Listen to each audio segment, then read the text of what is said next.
شخص کہتا ہے میرا باپ بڑا گنہگار تھا، میں نے غسل و کفن دے کے اسے دفن کیا، رات کو خواب میں اپنے باپ کو دیکھا، تعجب تب ہوا جب میں نے اپنے باپ کو جنت میں دیکھا۔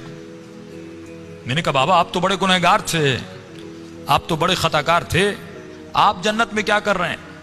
اس نے کہا میرے لال 3 دن تک میری قبر میں آگ جل رہی تھی، 3 دن تک مجھ پر فشار قبر عذاب قبر میں مبتلا تھا، لیکن 3 دن کے بعد کچھ قبریں چھوڑ کر ایک نیک خاتون کو دفن کیا گیا، جس کی آنے کے بعد پورے قبرستان میں جن جن پہ عذاب ہو رہا تھا ان پر اللہ کی رحمتیں نازل ہونے لگیں۔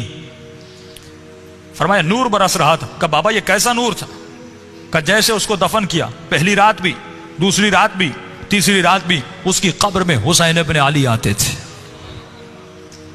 فرمایا جب اس خاتون نے میرے عذاب کو دیکھا، فرمایا اس کے دل میں رحم پیدا ہوا، اور جب امام حسین اس کی قبر میں آئے تو اس نے کہا مولا مجھ پر تو رحمتیں ہیں، لیکن یہ بھی آپ کا چاہنے والا ہے، اس کی قبر میں عذاب ہو رہا ہے، میں چاہتی ہوں میری خاطر آپ اس کی شفاعت کر دیں۔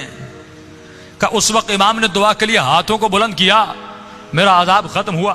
کہ بابا وہ خاتون کون سی تھی؟ کہ اس کا نام یہ تھا، اس کے شوہر کا نام یہ ہے، فلاں محلے میں رہتی تھی۔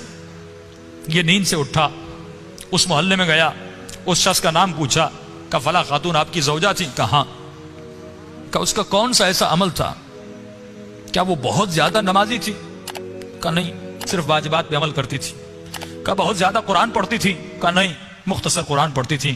کہ کوئی ان کا خاص بہت زیادہ ذکر تھا؟ کہ نہیں، ایک عام سی زندگی گزارتی تھی لیکن اخلاق کی اچھی تھی۔ اس نے کہا اتنا پوچھ کیوں رہے ہو؟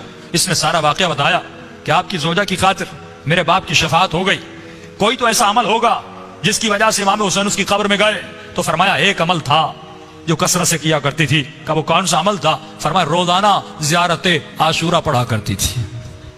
یہ مقام اذکرونی اذکرکم ہے کہ ہمارے چاہنے والوں تم ہمیں یاد کرو، ہم تمہیں یاد کریں گے۔ اللہ کہتا ہے تو 1 قدم ہماری طرف آ، ہم اہل بیت 10 قدم تمہاری طرف آتے ہیں۔